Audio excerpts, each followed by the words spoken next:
الله نستعينه ونستغفره ونعوذ بالله من شرور أنفسنا ومن سيئات أعمالنا. من يهده الله فلا مضل له ومن يضلل فلا هادي له، ونشهد محمدا عبده ورسوله.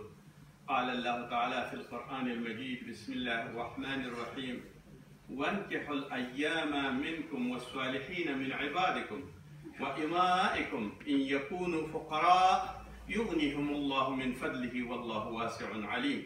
وقال النبي صلى الله عليه الصلاة والسلام عن عائشة رضي الله عنها أن رسول الله صلى الله عليه الصلاة والسلام: أيما امرأة نكحت بغير إذن وليها فنكاحها باطل 3 مرات، فإن دخل بها فلها المهر بما استحل من فرجها، فإن استأجروا فالسلطان ولي من لا ولي له. رواه الترمذي. اما بعد، زما د ایمان او د کلمې ورونو، زما مسلمانانو ورونو، نن بیا هم د نکاح په باره کې چون د الله جل جلاله یو ډیر لوی مرحمت دی د نکاح د قوانین او د رسول صلی الله علیه وسلم ارشادات په نکاح کې نن د هغې تقریبا 4مې برخې ته رسیږو. او نن د نکاح په برخه کې د ولی صلاحیت، ولی چاته ویلی کیږي، ولی څه صلاحیت لري، ولی څنګه وي، ولی په نکاح کې څه معنا لري، ولی کم یو شخصیت دی، او ولی د چا په برخه کې ولایت کولی شي. اول خدا چې د ټولو نه مخکې رسول صلی الله علیه وسلم فرمایي: عن أبي أيوب قال: قال رسول الله صلى الله عليه وسلم: 4 من سنن المرسلين: الحياء والتعطر والسواك والنكاح. رسول الله صلی الله علیه وسلم فرمایي چې د ټولو انبیاو 4 سنتونه دي، او د دې 4 سنتونو نه یو حیا ده. حیا کول د پیغمبرانو هغه لومړی ارزو ده، او هغه لومړی امید دی، او تلبس په حیا باندې، ملبس کېدل په حیا باندې، د بې شرمۍ نه ځان ساتل، دا هغه بهترین خوی دی چې دا پیغمبرانو ته الله جل جلاله هدایت کړی دی. والتعطر او خوشبویي کول، همیش دپاره باید انسان نه ښه بوی لاړ شي، نه دا چې یو ناولې او چټل بوی کې لاړ شي. لهذا تعطر او عطر وهل او خوشبویي کول دا د پیغمبرانو ټولو سنت دي. والسواک او مسواک وهل، مسواک وهل دا یو منظم، او رسول صلی الله علیه وسلم فرمایي چې په مسواک کې 40 ګټې دي، بلکې د دې نه هم ډېرې زیاتې، او دا د ټولو رسولانو او د ټولو پیغمبرانو سنت دي. الله جل جلاله دې موږ او تاسو ته د دې توفیق راکړي چې ورځ کې په یو ځل مسواک ووهو، او د دې رسول صلی الله علیه وسلم دا سنت تازه کړو. د دې مسواک په برخه کې ما یو کتاب کې ولیدل، کم یو مواد چې تاسو په دې کریم کې ګورئ، او کم مواد چې تاسو په دغه دوایانو کې ګورئ چې هغه د برس په ذریعه باندې استعمالوئ، دغه ټول مواد په هغه لرګي کې موجود دي کوم چې رسول الله صلی الله علیه وسلم استعمالو. نو هغه په دې هغه وخت کې نشو ویلی چاته چې په دې کې دا مواد، دا کریمونه او دا شیونه موجود دي، دا کیمیاوي مواد موجود دي. ولهذا هغه وخت سره یې د مسواک حکم وکړ. الله جل جلاله دې موږ او تاسو ته هغه برکت د مسواک چې څومره په خوله کې خوځېږي، ټول هر څه دي، د خولې غاښونه، وری، دا ژبه، دا ټول مضبوطېږي، او ژبه دې بیا په نیکۍ باندې خوښېږي، خوځېږي. ځکه یو سنت دننه په خوله کې چې ننوځي، نو دا سنت زموږ ستاسو په بدن کې راشي، دا سنت زموږ ستاسو په مانځه کې راشي، عباداتو کې راشي. زموږ ټول هغه اعمال چې مطابق د سنتو شي، نو د رسول الله صلی الله علیه وسلم هغه لاره باندې او هدایت باندې الله جل جلاله موږ تاسو هدایت کړي. والنکاح او نکاح دا دی موږ تاسو لګیو نن 4مه برخه څېړو. نکاح هم د ټولو پیغمبرانو سنت دي، او د دې نکاح دپاره کوم مواظبتونه، کوم یو قوانین او کوم یو حدودات چې ټاکل شوي دي، الله دې موږ په هغې باندې برابر کړي، او هم د زوجینو حقوق د نر او د ښځې ترمنځ دې الله جل جلاله موږ تاسو ته توفیق راکړي. او په دې کې ډېره مهمه خبره دا ده چې الله جل جلاله نن د ولي په برخه کې ځینې علما دا آیات شریف او دا راوړي چې وانکحوا الایام والصالحین من عبادکم. وانکحوا الایام، تاسو ایام جمع ده، یعنی تاسو ښځې او هغه څوک چې ستاسو جنکۍ دي او خورګانې دي او لوڼې دي، هغه نکاح کوي، تاسو یې په نکاح ورکوئ یو بل چاته، او صالحینو ته یې ورکوئ من عبادکم، د نیکانو خلقو ځنې، او یا کدام نه وي نو خپلې وینځې هم نیکانو خلقو ته ورکوئ، او که څوک د دې نه یېرېږي چې دا به یاره نن به ما سره غذا نه وي یا به د دې حق نشم ادا کولی، نو الله جل جلاله فرمایي چې یغنیهم الله، زه به یې غني کړم دا خلک. یعنی اول خو دا ډېر مهم سوال دی. علما ټول وایي یو لټ سړي ته کله چې ښځه پیدا شي او کله واده وکړي او نکاح وکړي نو هغه په فعالیت باندې راځي.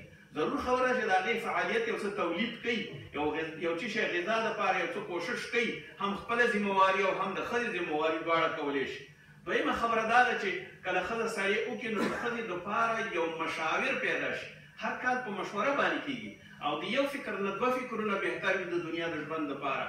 فلهذا یغنیهم الله، الله تعالی دا غني کوي. او بل دا دی چې ورپسې دا دی من فضله، د فضل د الله نه.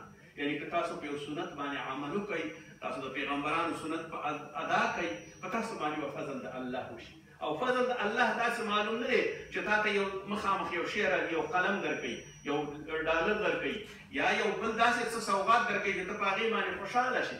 فضل د الله تعالی داسې یو ټول هغه فراخور د حال ستا ټول هغه برابرۍ کوم چې فضل د الله جل جلاله دی. او ستا په هره زاویه او ستا په هره تیاره کې هغه فضل ستا په کارېږي. په هر مشقت او په هر کار کې او په هر کسب کې د الله فضل ستا په کارېږي. او الله تعالی د دې نه هم ډېر وسیع علم لري او وسیع فضل او رحمت لري. الله جل جلاله به تاسو ونغلي. بل د ولي په دې کې وایي علما ځینې په دې باندې دا دلیل نیسي چې دلته د ولي حق شته دی، وانکحوا الایام، تاسو په نکاح باندې ورکوئ دا. او د رسول صلی الله علیه وسلم کوم حدیث چې ما ولوسته، عایشه صدیقه رضی الله تعالی عنها فرمایي ان رسول الله صلی الله علیه وسلم فرمایي چې ایما امرأة نکحت، کوم یو سړی چې نکاح کې ښځه بغیر د اذن د ولي نه، ولی دې ته وایي ولی هغه عصبات ټول ولیان دي، بیا د هغه چې نه وي ذوي الارحام د میراث په ترتیب باندې ټول ولیان دي. اما علما مشخصا داسې وایي. امام صاحب ابو حنیفه وایي پلار ولی دی، او امام صاحب شافعي وایي چې نه ورسره نیکه هم ولی دی، او ځینې علما نور ویلی مشر ورور هم ولی ګڼي. خو په هر صورت باندې پلار او نیکه دا اصلي ولیان دي. او د علماو د تحقیق په لحاظ باندې تره، ماما یا نور څوک چې وي هغه فضولي او اضافي ولیان دي. ولهذا اصلي ولي چې کوم یو دی هغه په خپله باندې پلار او یا نیکه دی، یعنې د پلار پلار او یا په خپله باندې نیکه. اوس راځو دې ته دا ولي په عام طور باندې څوک دی؟ ولي د الله تعالی دوست ته ویلی کېږي. او الله جل جلاله الله ولي الذین آمنوا یخرجهم من الظلمات الى النور، الله جل جلاله ولي د مؤمنانو دی او هغوی همیش دپاره د تیارو نه رڼا ته وباسي. والذین کفروا واولیاءهم الطاغوت یخرجونهم من النور الى الظلمات، هغه څوک چې د طاغوت او د شیطان ولیان دي او دوستان دي، هغوی همیش دپاره د نور او د رڼا نه یې وړي او تیارکیو کې یې داخلي. فلهذا بهترین شی، بهترین انسان، او یو حدیث شریف صحیح کې راځي چې که چېرته څوک زما ولي ازار کړي او زما دوست ازار کړي، زه د هغې سره محاربه کوم، زه د هغې سره جنګېږم. او ولي چا ته ویلی کېږي؟ ولي په صحیح حدیث کې د همدې حدیث په دې باندې راوړي هغه څوک چې فرض منځونه ادا کوي او هغه څوک چې نفلونه ادا کوي. اکثر خلک نن سبا دا وایي سنت نشته، سنت نه کوو، سنت داسې دي، سنت داسې دي. نو رسول الله صلی الله علیه وسلم وایي کوم خلک چې نفلونه ادا کوي او منځونه کوي او سنت کوي، څومره یې چې ډېر کوي الله جل جلاله هغه په ولي باندې نیسي. او کله چې د الله ولي شي، څه چې غواړي هغه ورته ورکوي، او که استعانت وغواړي هغه ورسره کوي، کومک ورسره کوي. او که د کوم بلا نه آفاتو نه هغه د تعوذ غواړي او د هغې نه پناه غواړي، الله جل جلاله پناه ورته ورکوي. فلهذا او ولي چې څه ورته وایي الله جل جلاله هغه قبلوي. اوس په همدغه فرضونو او په سنتو باندې انسان او په همدې نفلونو باندې د الله ولي کېدلی شي. نو ولې ځان نه ولي نه جوړو او د خلکو خبرې ولې منو؟ سنت نشته دی، پلانې شی نشته، نفل نشته، په دې وخت کې کېږي، په دې وخت کې نه کېږي، هزار خبرې راوباسي. ورونو چې څومره د وسې کېږي، امام صاحب حنبل 200 رکعاته لمونځ کوو، یا د دې نه هم زیات ما نه اوس د یاده وتلي. کله چې بیا په زندان کې شو په درو باندې ووهل شو، نو دې به د ورځې 300 رکعاته لمونځ کوو. ته اوس دې ته وګوره چې هره دقیقه په مانځه باندې تېرېږي، هغې سره دا سوال نه موجود چې دې ځای کې سنت شته او دې ځای کې نشته، او دا ځای کې وکړم او دې ځای کې ونه کړم، او دا د ورځې دي او دا د شپې دي. دغه بهانې او لا علی التعین دې خلکو د دې خپل د دې دین نه یوه ایډیالوژي جوړه کړې ده په خپل رضا باندې خپل مفکوره باندې خپل استراتیژي باندې خلک راګرځي په دې وخت کې په دې وخت کې مکوه. یو بل استراتیژي او یو بل دین او یو بل مفکوره او یو بل حزب او تنظیم ورته جوړ کړي او پارټي شوې ده د دې لپاره چې خلک د نیکیو نه اړي او ورته قسمه قسم دلیل نه وي. هر صورت د دې وخت نه دی. نو عایشه رضی الله تعالی عنها دا فرمایي که نکاح بغیر د علي ولي نه وشي یعنی پلار او نیکه نه وي ورکوي اجازت ونه کړي فلهذا دا نکاح باطله ده باطله ده باطله ده. او همدغه باطل بودن د دې علماو ځینو دا نیولې دی دا دلیل نیولې دی چې ولي ضرور دی او ځینې داسې نیولې دي چې ولي دلته ضرورت نشته حتی تنکح زوجا غیره د سورې بقرې آیات دی تر څو پورې چې بل سړی نکاح نه کړي هغې پورې ستا نکاح ورسره. او بیا دلته بل ځای کې بیا فرمایي دي چې تاسو مه منې کوئ دغه ښځې د دې نه چې هغه خپله نکاح کړي یا چا سره خبرې کوي که چېرته راضي شي ورسره نو تاسو هغوی کله مه منې کوئ. او اوس د حدیثو نه هم دا څرګندېږي چې د رسول الله صلی الله علیه وسلم احادیث هم په دې باندې دي چې ځینې داسې دي چې ولي ته اختیار ورکول شوی او ځینې داسې دي چې ولي ته اختیار نشته دی. نو اوس د دې تطبیق د آیاتونو د قرآن سره او د احادیث سره څنګه کېدلی شي هغې نه مخکې به یو څو حدیثونه ولولو بیا به پرې رڼا واچو چې علما څه وایي او اصلا لاره څه ده.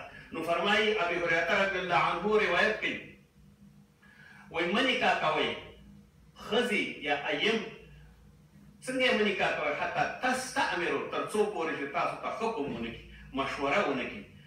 یعنې دا هغه ښځه ده چې هغې مېړه مړ شوی دی او یا چا طلاقه کړې ده نو د هغې دپاره مشوره پکار ده چې هغې سره به مشوره کې او هغه به درته حکم کوي چې ما په نکاح ورکړه. ولا تنکحوا البکر او مه نکاح کوئ هغه ځوانې ښځې یا باکرې جنکۍ حتی تستأذنه تر څو چې درته اجازت ونه کړي. که اجازت یې درته نه کړې مه یې په نکاح کوئ. قالوا یا رسول الله صلی الله علیه وسلم کیف اذنها. اوس موږ وایو چې رسول الله صلی الله علیه وسلم اوس د دې جنۍ یا د دې باکرې اجازت څه دی هغه نو ورته وایي چې رسول الله صلی الله علیه وسلم وایي اذنها قال ان تسکت د هغې اذن او اجازه دا دی چې چوپ شي د چوپ کېدو متفق علیه. اوس دې کې دوه خبرې دي یو دا چې چوپ شي او بل بیا دا خبره دا سوال پیدا کېږي ښه که چوپ نشي او څه ووایي او څنګه به کېږي د دې رضا او غیر رضا به داسې معلومه شي. وایي که چېرته مسکی شوه او په خندا شوه او که چېرته چوپ شوه د دې رضا ده او یا یې داسې ویل زما پلار زما واک لري زما پلار زما اختیار لري تاسو پوهېږئ خپل کار د دې رضا باندې تثبیت شوه او که چېرته داسې وکړه چې په ژړا شوه چغې وکړي او یا یې په خپله باندې انکار وکړ او یا یې ځای بدل کړ او بل څه خبرې وکړې د ځان سره نو فلهذا د دې ناراضایي ثابتوي باید ناراضه ده باید دا په نکاح باندې ورنه کړي. نو دا د رسول الله صلی الله علیه وسلم ارشادات دي کونډه حکم کوي مشوره ورکوي او په نکاح په خپله باندې هم کولی شي او د وکیل په ذریعه هم کولی شي او باکره چې ده هغه نکاح هغه وخت کې کولی شي چې کله تاسو ته اجازت وکړي. دا د رسول الله صلی الله علیه وسلم یو حدیث دی. عباس رضی الله عنه فرمایي چې رسول الله صلی الله علیه وسلم فرمایي چې الایم احق بنفسها دغه من ولیها و یو څوک چې خپل ځان په نکاح ورکوي دا د نفس دپاره خپله ډېره واکداره او ډېره اختیارداره ده نظر دې ته چې هغه بل څوک په نکاح کړي دا هغه ښځه ده چې صیبه یا کونډه وي او بیوه وي او هغه بکر چې دي هغه دې وایي اجازه وکړي. کله چې اجازه وکړه او اجازه یې څه شی دی هماغه دلیل دی اجازه د دې سکوت دی. کله چې سکوت وکړ او کله چې صیبه شوه او کونډه شوه د طلاق نه او یا یې مېړه مړ شوی نو د هغې مشوره او حکم دی باید د هغې مطابق عمل وشي. فرمایي رسول الله صلی الله علیه وسلم حدیث دی کې خو د دې اجازه شوه او د هغې هغه شو او اوس دا حدیث شریف چې خنسا رضی الله عنها بنت خدام دا راغله رسول الله صلی الله علیه وسلم ته ان اباها زوجها د دې وایي چې زه خپل پلار نکاح کړې یم یو چا ته یې ورکړې وه وهي سیب او هغه کونډه وه یعنې بیوه وه فکرهت نو وایي چې د دې بده ګڼله چې دې سره نکاح وکړي ذلک فاتت رسول الله صلی الله علیه وسلم راغله رسول الله صلی الله علیه وسلم ته فرد نکاحها فلهذا رسول الله صلی الله علیه وسلم د دې نکاح رد کړه ځکه حکم او مشوره د ده ده نشئ کولی چې دې باندې تاسو نکاح په زوره باندې وتړئ او په زوره باندې رواه البخاري. حدیث شریف کې عائشه رضی الله عنها فرمایي ان النبي صلی الله علیه وسلم تزوجها وهي بنت 7 سنين. وایي زه نکاح کړم پیغمبر علیه الصلاة والسلام چې دوی په نامه کړم خطبة النساء راته وشوه، هغه وخت زه 7 کلنه وم. د دې نه دا معلومیږي چې دا په خپله باندې خو نه دی کړی، ابوبکر صدیق ورکړه، د ولي ولایت معلومیږي. او په 9 کلنۍ کې زما زفاف وشو، او زفاف وایي دی چې کله ورتله نو د هغه لوبو شی نه بوډۍ او هغه مینځه کې ځان سره وړې وي، هغه یې هم ځان سره وړې وي. او عایشه صدیقه رضی الله عنها په 9 کلنۍ کې واده شوه، او په 18 کلنۍ کې دې کونډه شو، رسول الله صلی الله علیه وسلم وفات شو. او بهترین فکر او بهترینه انسان وه، دا ابوبکر صدیق رضی الله عنه ورکړه په نکاح باندې. یعنې دا باید هم یاد ولرو چې دلته دا صغارت دی.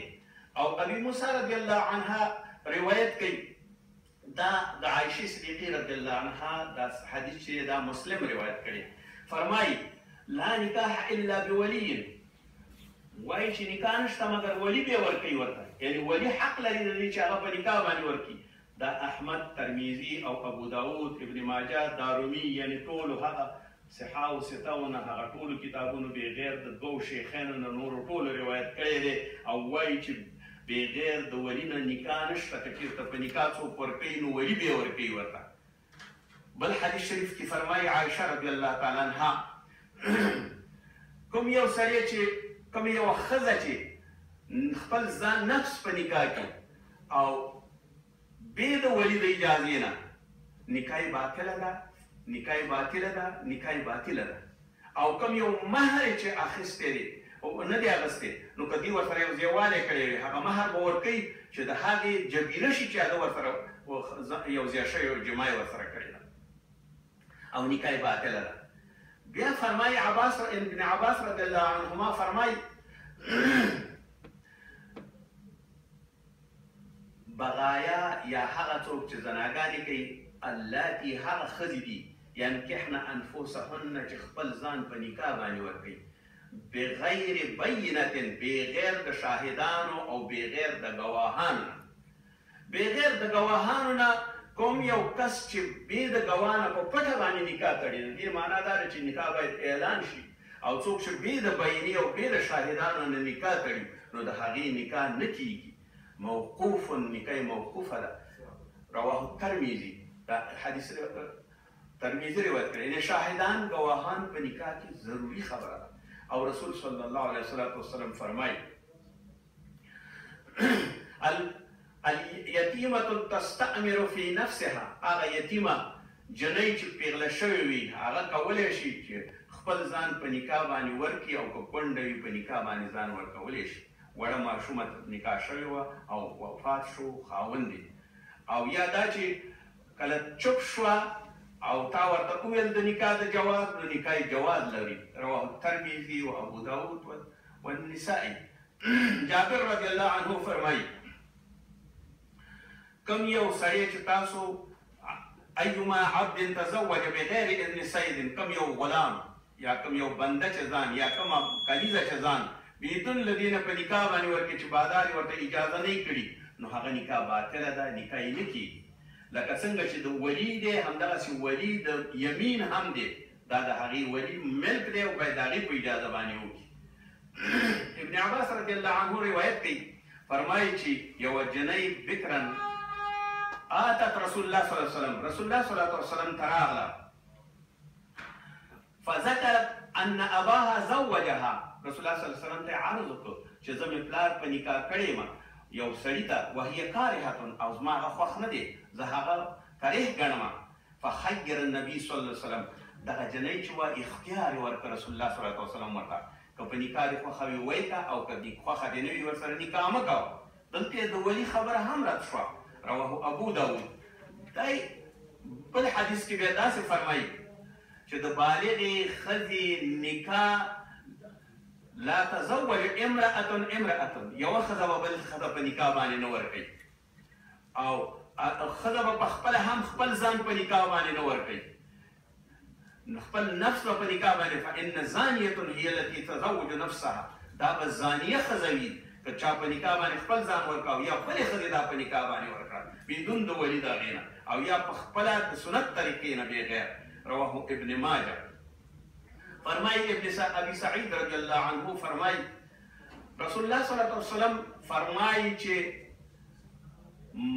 من ولد له ولد فليحسن اسمه، کله چې چاته زوی پیدا شي نو د هغې د نوم نیک کیږي، او کله چې د هغې نوم یې نیک کیښود او بیا دا ورسېده د تزوج حالت ته یا د زوجیت او د نکاح حالت ته، نو دی دې وکړي نکاح ورته، او بیا که چېرته دا ونه کړي ورته نو دا ګناه به یې د پلار په غاړه وي، ځکه یو ځوان سړی باید همداسې پاتې نه شي چې اطاعت لري.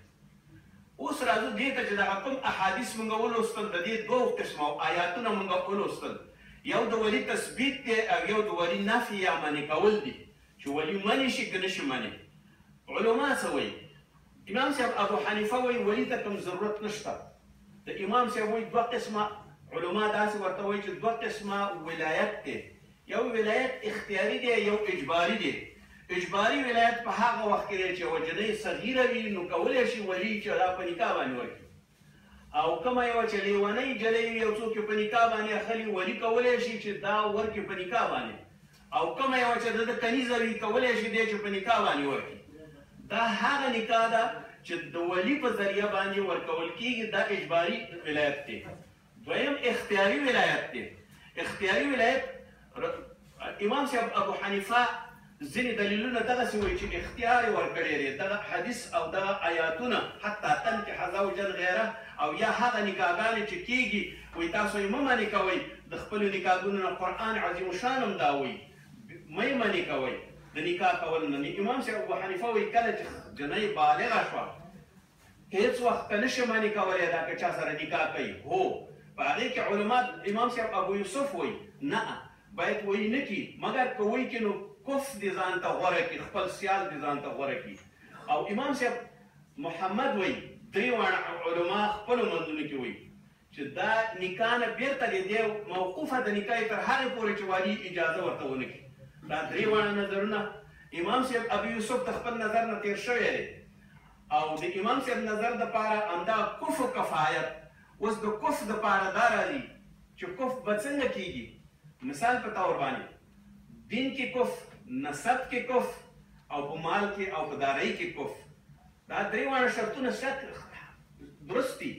عرب العجم سره کفر نه دی، او عربو سره بیا قریش په هغې کې ممتاز دي، هغه ورسره کفر نه دی، نشي کولی چې د هغې نکاح وکړي. د عباسیانو او د امویانو په وخت کې به چې کوم عجم چا سره عرب سره نکاح وکړله نو هغه به بېرته طلاقول او هغه عجم بیا په درو باندې مو بېرته به یې شړل. او کوم یو چې دننه زموږ ستاسو په عجمیانو کې دي، که چېرته د یوه جنۍ د ښه نسب خاونده وي، مثلا د عالم لور وي، سیده وي، د ښه خاندان خلک وي، شیخان وي، ښه خلک وي، دیندار یو بېدینه سړي ته، او یو هغه سړي ته چې کسب یې سپک دی وړوکی دی، د هغې سره باید په نکاح ونه شي، ځکه د دې کې مصلحت دا دی چې سبا ته جنجالونه پېښېږي، سبا ته پیغورونه پېښېږي، باید دا کارونه ونه کړي. یا فرضاً یو سړی وي په هغې کې درجه کې برابر نه دی د یوې جنۍ سره، په نسب کې ورسره حسب کې ورسره برابر نه دی، په دین کې ورسره برابر نه دی، یو سړی دی منافق دی، زنګي دی، چټل دی، مانځه ته هم نه راځي، لمونځ هم نه کوي. ما ته په هغه جومات کې یوه روسۍ راغله او هغې راته ما مې نکاح یو چا سره وکړه، زه مسلمانه شوې یم. ما ورته ویل ښه صحیح ده، افغان یې راوړ او هغې سره یې نکاح وکړه. په یو مړي کې مې همدا جلۍ ولیدله چې ښځې زنانهو ته یې دغه غسل ورکاوه. زه هلته ورغلم او د پردې د شا نه مې ورته دا غسل ښوده چې ترتیب یې په دې ترتیب باندې دی. دغه روسۍ ما ته راغله او راته سلام واچوه. ما ته یې ویل تا ما ته رښتیا ویل چې د یو افغان سره مې واده کړی دی، خو زه مسلمان یم او هغه منافق سړی دی، مونږ نه کوي. زه افسوس کوم په دې باندې چې زه مسلمانه شوم ما ورسره نکاح وکړه. نو اوس داسې خلک پیدا کړي، دا د دې سیال نه دی، بلکې دا سیال د خپل نسب له خاطره، د خپل مال له خاطره، د خپل هر څه له خاطره کفر امام صاحب ښیي. امام صاحب شافعي، امام صاحب مالک، امام صاحب حنبل او ټول علما د یو سر نه تر بله سره پورې هغه دا وایي چې بیدون د ولي نه نکاح نه کېږي. خو که نکاح بیدون د ولي نه نه کېږي او سبا ورکې ته لانجه راځي او یا بل څه شی راځي نو بیا د دوی وي.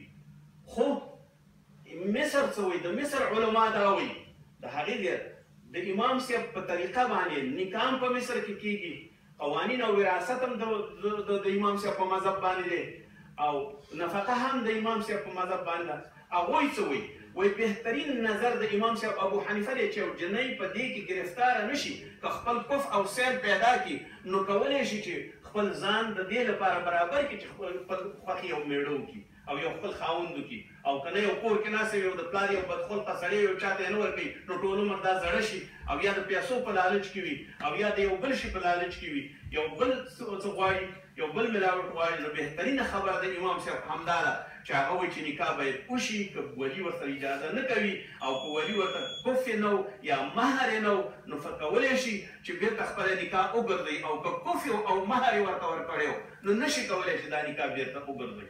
په هر صورت باندې شاهدان د امام صاحب ابو حنیفه په نظر او د حنبل صاحب په نظر باندې شاهدان شرط دي په نکاح کې او امام صاحب شافعي وایي او مالک صاحب وایي دا رکن دی په نکاح کې یعنې بدون د دې نه نکاح نه تړلی کېږي په لحاظه موږ نکاح د هغه څوک غواړي او هغه څوک یې کولی شي چې کله برابر وي په دې شرایطو باندې. همداسې یسار بن معقل خور راغله رسول الله صلی الله علیه وسلم ته عرض کوي یا رسول الله صلی الله علیه وسلم زما مخکینی میړه او زه یې طلاقه کړم او اوس غواړم چې بېرته ورسره نکاح وکړم ما مې ورور نه پرېږدي. هغې ورور یې راوغوښت یسار معقل بن یسار یې راوغوښت چې ولې ته ورسره نه کوې وایي هغه زما بد راځي زما پورې خندلي ځکه زما ننګ و عار یې خراب کړی زما خور یې طلاقه کړې.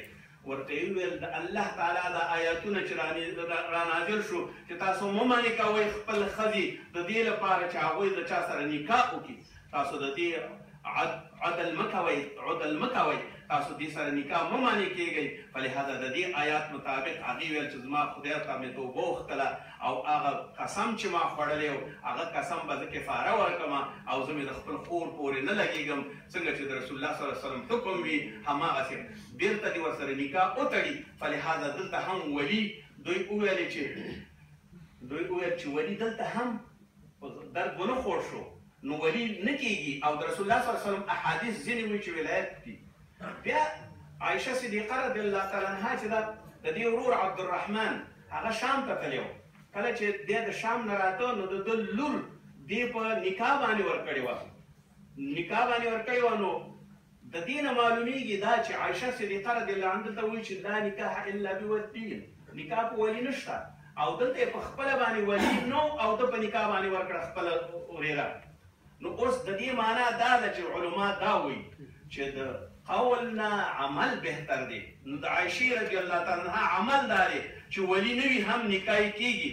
فلهذا نشي کېدلی یا یو ښځه راغله رسول الله صلی الله علیه وسلم ته وایي زه نکاح کوم تا سره نکاح کوم. رسول الله صلی الله علیه وسلم څه ونه ویل لږ ساعت وروسته بیا ورته وکتل بیا ورته یو صحابي چوپ شو ورته یا رسول الله صلی الله علیه وسلم که ته ستا نه وي په کار نو ماته یې په نکاح کړه. هغه ورته څه لرې کور کې وایي نه یو خاتم یعنی یو وسپنې ګوته هم ورسره نه وه وایي د دغه لنګ نه بل هېڅ نه لرم چې سترې عورت مې پې پټ کړي. ورته قرآن راسره شته وایي هو قرآن د هغې مهر شو دا یې ورته په نکاح کړه. دلته نه د هغې د ولي پوښتنه وکړه او نه ولي ته کوم ضرورت پیدا شو. او دلته دې دوو حدیثو کې دا هم راغلي چې نکاح به نشي کولی د هغې کولی شي تر لکه چې رسول الله صلی الله علیه وسلم ته ښځې راغلي ورته یې ویلي دي چې زه باکره یم زه صیبه او کونډه یم په لحاظه زه چا چې ورکړي ما هغه نکاح زما نه ده خوښه. نو د امام صاحب مذهب ترجیحي مذهب دی په دې برخه کې او نکاح بدون د ولي نه هر وخت کېږي او الله جل جلاله دې موږ تاسو په هغو سنتو پابند کړي کوم چې د نکاح برابر او مطابق وي نه دا چې د شوق او ذوق دپاره نه دا چې د شهوت پرانۍ دپاره نه دا چې د غریزې د اشباع دپاره نه دا چې د نوم نشان دپاره نه دا چې د میراث او مال دپاره نه دا چې د دنیا د نورو منافعو دپاره نکاح وکړو. الله جل جلاله دې موږ تاسو په هغه لار برابر کړي چې خپلو اولادونو ته خپلو جنکو ته خپلو هلکانو ته سیالان پیدا کړو او زموږ ستاسو په فرمان باندې نکاح وکړي او خپل کفر وي او خپل ښه ژوند تېر کړي. ربنا اتنا فی الدنیا حسنه وفي الاخرة حسنه وقنا عذاب النار. وصلی الله